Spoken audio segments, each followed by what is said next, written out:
पूर्णिया विधानसभा क्षेत्र में हूँ और चांदनी चौक के आसपास इलाके में, क्योंकि हर एक जगह, हर एक दुकान, हर एक चौराहे पर चर्चा हो रहा है विधानसभा चुनाव का कि भाई विधानसभा चुनाव में कौन प्रत्याशी को जिताना है, कौन काम करेगा। क्योंकि अब जो है तीसरी पार्टी उभर रही है जन स्वराज, इसके बारे में हम चर्चा करेंगे। लेकिन पहले बात कर लेते हैं आम लोगों से, आम लोगों का क्या राय है? आपने क्या सुना? हमारा नाम है प्रोफेसर एस.एन. चौबे जी, बताइए कि बिहार की क्या है? सही से बताइए। बिहार बदहाली के कगार पे है। बिहार में बिहार के लोगों पे ही शासन किया जा रहा है और उनका जो अधिकार है उसका हनन किया जा रहा है, और जो उनको अब तक में मिलना चाहिए आज 40 वर्षों से उनका तो कैसे सुसर किया? इससे पहले कांग्रेस की, अब तो एनडीए है, महागठबंधन की। एनडीए कहा था कि हम पूरी तरह से विकास करेंगे, नवा भी कराएगा विकास, तो कहाँ? देखिए, एनडीए की सरकार में शुरुआत में जब हमारे माननीय मुख्यमंत्री नीतीश कुमार बने थे तो शुरुआत में 5 साल उन्होंने विकास किया, उसको नकारा नहीं जा सकता है। क्योंकि बिहार जिस स्थिति में उनको मिला हुआ था उस स्थिति में बिहार को वो आज सुदृढ़ किए 5 साल, लेकिन 5 साल के बाद वो फिर कोई काम नहीं किए। हमारे यहाँ पलायन रुका ही नहीं, पलायन होता रहा, पैसे का पलायन होता रहा, लोगों का पलायन होता रहा। लोग यहाँ से दूसरे प्रदेशों में जाते रहे, वहाँ फैक्ट्रियाँ लगती रही, यहाँ से लेबर बन के लोग जाते रहे, वहाँ काम करते रहे। ये लोग यहाँ के, और विकास गुजरात के, विकास दिल्ली का, विकास पंजाब का, विकास महाराष्ट्र का, ऐसे प्रदेशों का होता रहा। बिहार इसीलिए बदहाली की अवस्था। फिर क्या विकल्प है? विकल्प ये है कि हम पलायन को रोक सकते हैं। कैसे रोक? पलायन को रोकने के लिए देखिए, हमारे पास बैंकिंग सेक्टर के पास ऐसा पावर है कि जो पलायन को रोका जा सकता है। और पलायन को रोकने का मेन कारण ये है कि जैसे आपको मैं बताना चाहूँ कि जैसे हमारे यहाँ पैसा जमा करता है, एक उदाहरण तौर पे बताता हूँ कि अगर 100 रुपये हम बैंक में जमा करते हैं तो 90 रुपये तक हम कर्ज ले सकते हैं बैंक। ये CD रेशियो है हमारे यहाँ। तो हमारे यहाँ का जो CD रेशियो है वह 40% है। 40 रुपये ही खर्च, बाकी जो 60% जो पैसे बचते हैं वो बाहर पलायन करने जा रहे हैं, जिसके कारण हमारे यहाँ के युवा बेरोजगार हैं। युवा को कुछ मिल नहीं पा रहा है, युवा भाग जा रहा है।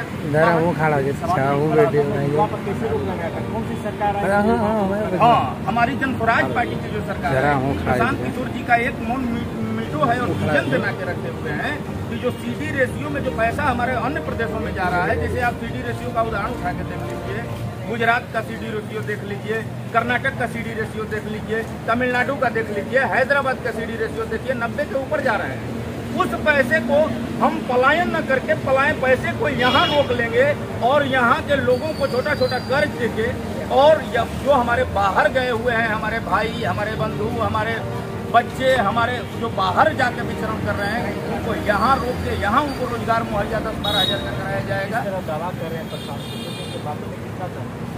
देखिए, इनके बातों में तो दम आपको साबित हो जाना चाहिए कि पूरे बिहार में नहीं, पूरे भारतवर्ष में इतने बड़े बड़े लीडर हैं, चाहे कांग्रेस की बात करें, चाहे बीजेपी की बात करें, चाहे कांग्रेस की हम बात करते हैं या बीजेपी की बात करते हैं, पूरे बिहार में किसी भी बड़े नेता की इतनी हिम्मत नहीं हुई कि उनके विरोध में बोल दें। यानी कि वो व्यक्ति साफ सुथरे छवि के हैं, तभी तो उनके खिलाफ कोई नहीं बोल पा रहा है, उनके अंदर कोई आचरण नहीं है। वो जो अभी हमारे यहाँ आए हैं वह विकास पुरुष हैं। का विकास आज 10 सालों से दिख रहा है। अन्य पार्टियों में उनका जो समर्थन रहा है, जो कार्य किए हैं, जो देश के लिए कार्य किए हैं, जो सरकार बनवाने में कई मुख्यमंत्रियों को कंधा लगाए हैं, प्रधानमंत्री को बनवाने में कंधा लगाए हैं, ये सब देख के ऐसा लगता है कि नहीं, हमारी बिहार की बदहाली जो अवस्थाएं हैं, इस पे उनका सुधारात्मक रवैया 100% कारगर होगा। बिल्कुल आपने सही कहा, लेकिन कितना उम्मीद है जो बता रहे हैं? अभी जो प्रभाकर भाई कह रहे थे वो एकदम बिल्कुल बिहार में पलायन रोकना बहुत जरूरी है। और पलायन रोकने के लिए प्रशांत किशोर का जो विजन है उससे बढ़िया कहीं इसके लिए विधायक में लड़ गया था, मैं चुनाव जीत के अच्छे लगे दूसरे पार्टी में क्या करना? देखिए, बात ऐसा है कि नया करना है तो कुछ तो रिस्क लेना ही पड़ेगा। ऐसा हो सकता है, आपकी बात सही, फैसला नहीं रहे कि ऐसा नहीं हो सकता, ऐसा हो सकता है। लेकिन ऐसा होता है ना, मान लीजिए हम कोई चीज़ कर रहे हैं तो उसमें कुछ सही भी होगा, कुछ गलत भी होगा, इस तरह की परंपराएं चलती रहती है। हो सकता है कि विधायक गलत चीज करें, लेकिन ज़्यादातर उम्मीद है कि इन लोगों से थिएटर। ये बताइए, अभी बिहार में क्या बेरोजगारी है? पढ़ाई लिखाई का देख ही रहे हैं कैसे चल रहा है, रोजगार वाले देख ही रहे हैं, जा रहे हैं यहाँ से किराया लगा कर, उधर से काम नहीं मिला तो फिर किराया लगा कर आ रहे हैं। बेरोजगार है, लगाया जाता है, लोग कैसे लगाया? और लोग हम लोग का लगाएंगे, लोग सरकार लगाएगी, हम लोग को जो देखेंगे सरकार जो बढ़िया उसको। अभी तो चुनाव आ गया है, तो मौका तो है, 5 साल बाद मौका जनता को है। तो हम लोग को यही है कि 20 साल कांग्रेस को मौका दिए, 20 साल बीजेपी को मौका दिए, बिहार में जदयू को मौका दिए, राजद को मौका दिए। हम लोग सोच रहे हैं कि प्रशांत किशोर को भी मौका दिया जाए 5 साल। लोग लगा देंगे, तो जनता रोक लगाएगी, जनता हम लोग चाहेंगे तो एकदम रोक लग जाएगा। हम लोग चाहेंगे तो प्रशांत किशोर को जिता देंगे, चाहेंगे तो बीजेपी को जिता देंगे, चाहेंगे तो राजद को, जिसको हम लोग चाहेंगे उसको जिता देंगे। प्रशांत किशोर में कितना दम है, विश्वास चुनाव हुआ नहीं, मतलब सीट आया नहीं, लेकिन लोगों का एक भरोसा मेरे को प्रणाम, चैनल को धन्यवाद। मेरा नाम हरिचरण ठाकुर है। प्रशांत किशोर जो पलायन की बात करेगा, जो शिक्षा की बात करेगा, जो रोजगार की बात करेगा, जनता मुहिम बना चुकी है, अब उसके साथ जाएगा। हम लोग गांव-गांव घूम कर देख रहे हैं कि जनता तमाम जो है जो शिक्षा और रोजगार की बात कर रहा है। यहाँ 40 MP का राज्य है बिहार हम लोग का, लेकिन तब पर भी पिछड़ा हुआ है। 26 MP का राज्य गुजरात है, डेवलपमेंट में जा रहा है। आखिर में कारण क्या है? तो कारण हम लोग ढूंढ गए हैं।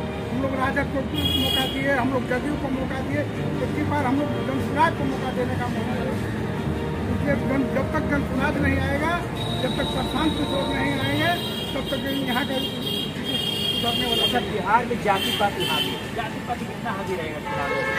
कोई जाति पाति नहीं है। मोदी जी का लहर चला था, तब मोदी जी का को जात का बिहार में रहते हैं? कोई जात का रहता है मोदी जी के जात का? एक भी जात के लोग नहीं है मोदी जी का, लेकिन मोदी फैक्टर काम किया। उसी तरह बिहार में कोई जाति में, यहाँ परिवारवाद चल रहा है, जातिवाद कोई है नहीं। बिल्कुल, चौबे जी उन्होंने कहा परिवारवाद, सभी उन्होंने कहा जैसे लालू यादव, जैसे लोग कहते हैं जातिवाद का, जातिवाद नहीं करते, परिवार करते, परिवारवाद करते। वो नहीं सोचते हैं कि कोई यादव आगे बढ़े, अगर मुख्यमंत्री बने, पत्नी बने, मुख्यमंत्री बने तो बेटा बने। तो इसके बारे में आप क्या कहें? देखिए, उनका लालू जी का हम काफी इज्जत करते हैं, और लालू जी को मैं पहला व्यक्ति ऐसा मानता हूं कि जो अपने बेटा के लिए कार्य कर रहे हैं, और पिता ऐसा होना चाहिए जो अपने पुत्र के लिए अच्छा कार्य करे। इसीलिए मैं बार बार संदेश भी दे रहा हूं, मीडिया को फेस कर रहा हूं, तमाम चैनलों पे भी बात कर रहा हूं कि सीख अगर लेना है हमारे बिहार वासियों को तो लालू जी से ले, कि वो अपने बेटा के लिए कितना मेहनत कर रहे हैं 80-85 साल की अवस्था में। तो क्यों ना हम लोग अपने बेटा के लिए मेहनत करें, अपने बच्चों के भविष्य के लिए मेहनत करें, अपने बच्चों के शिक्षा के लिए मेहनत करें, कि हमारा बच्चा राजा बने, हमारा बच्चा आगे बढ़े, दूसरा क्यों आगे बढ़े? देखिए, वो तो आपने कहा वो अपने उनके ब्लड का बच्चा, उनकी लोग मेहनत कर रहे हैं, आपके लिए मेहनत नहीं कर रहे हैं, दूसरे यादव जाति के लिए मेहनत नहीं कर रहे हैं, बल्कि अपने बेटे के लिए मेहनत कर रहे हैं ना। वो अपने बेटे के लिए देखिए, वो अपने बेटे के लिए जो मेहनत कर रहे हैं, इस बात से हमको सीख लेना है समाज में कि वो जब अपने बेटा के लिए मेहनत कर रहे हैं, तो हमारे बिहार में 13 करोड़ लमसम जनसंख्या है, तो 13 करोड़ मतदाता और जनता को ये समझना चाहिए कि जब लालू जी बिहार के मुख्यमंत्री 15 साल रहे और अपने बेटा को फिर मुख्यमंत्री बनाना चाहते हैं, तो क्यों न हम लोग अपने बच्चों के भविष्य के लिए हम लोग अब एक नया मुख्यमंत्री बनाएं, जो प्रशांत किशोर जैसे विचारधारा के लोग आए, जो हमारे बच्चों की बात करें, हमारे विकास की बात करें, हमारे पलायन रोकने की बात करें, हमारे शिक्षा की बात करें। ऐसे लोगों को बना के और इस वंशवाद को खत्म करके एक जनता का सुंदर राज्य बनाए, न कि किसी नेताओं का सुंदर राज्य बनाए। आइए एक और बात करते हैं। ये बताइए कि बिहार में चुनाव होने वाला है ना। बिहार में 2 पार्टी, एनडीए और महागठबंधन, लेकिन तीसरी पार्टी उभर रही है जनसुराज। लोग कह रहे हैं कि जनसुराज आएगी तो बेंचमार्क को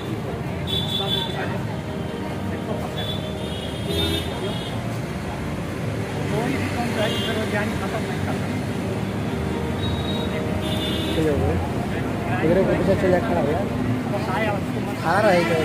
जैसे आंध्र प्रदेश जो है पूरी तरह डेवलप है, कहाँ कोई आप जाएंगे साउथ इंडिया में तो कौन सा प्रदेश से डेवलप है, वहाँ के लोग पढ़ाई नहीं करते, बल्कि यहाँ के बिहार के लोग, यहाँ के आदमी की मानसिकता अगर बदल जाएगी, सबसे बड़ी चीज़ है कि हम अपने बेरोजगारी से अपनी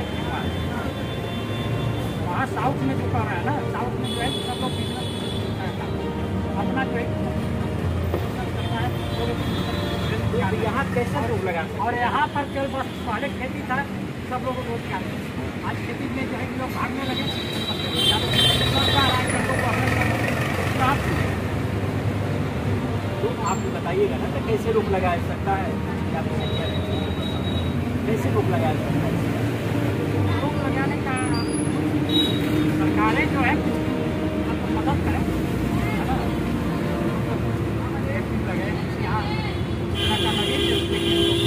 ये बता रहे हैं कि सरकार मदद करे, सरकार कैसे करे? सरकार यहाँ तो कहाँ 20 साल से है नीतीश कुमार का, कोई पहले नहीं हुआ कि सर मदद करें, यहाँ कोई कंपनी लगाए। यहाँ तो बतेबे किए कि 40 MP का राज है, यहाँ गरीबी पर ही गरीबी होती चली जा रही है। 26 राज्य का MP गुजरात है, वहाँ डेवलपमेंट होते जा रहा है।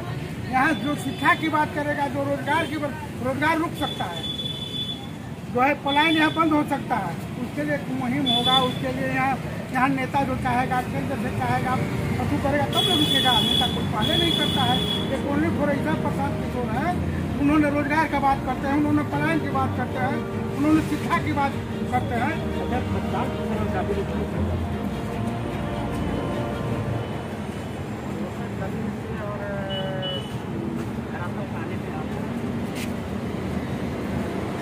जी जैसे उन्होंने कहा, देखिए एक प्रोफेसर उन्होंने कहा कि एक धरातल पर आने से हमको पता चलता है कि उससे बोल देते अलग बात।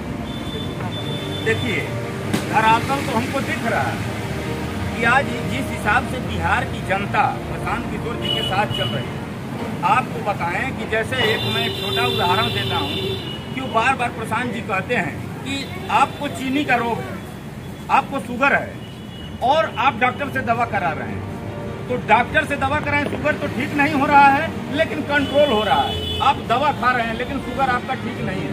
कोई आके बताया कि अरे यार बनारस में एक डॉक्टर आया हुआ है जो कि चीनी को रोग को खत्म कर सकता है। आप वहां पहुंच गए और वहां पहुंचने के बाद उस डॉक्टर से मिले तो डॉक्टर बोलता है कि देखिए 100% तो नहीं खत्म कर दूंगा, लेकिन 50% ऐसा आशा है कि चीनी का रोग खत्म कर दूंगा। तो मरीज सोचता है कि चलो 50% तो सियोरिटी ले रहा है और तो कोई 50% भी नहीं ले रहा है।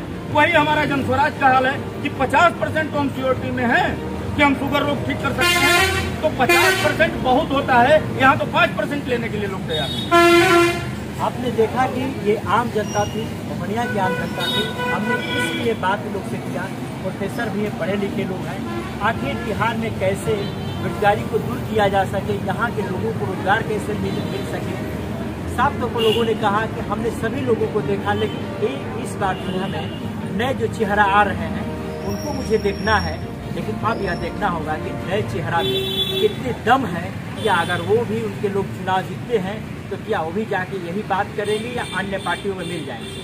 खैर अभी विधानसभा चुनाव कुछ ही समय बाद होने वाला है, क्योंकि आचार संहिता जैसे ही लगेगा उसके बाद हम लोग भी प्रक्रिया लेना लोगों का बंद कर देंगे, क्योंकि किसी के पक्ष में नहीं लगे।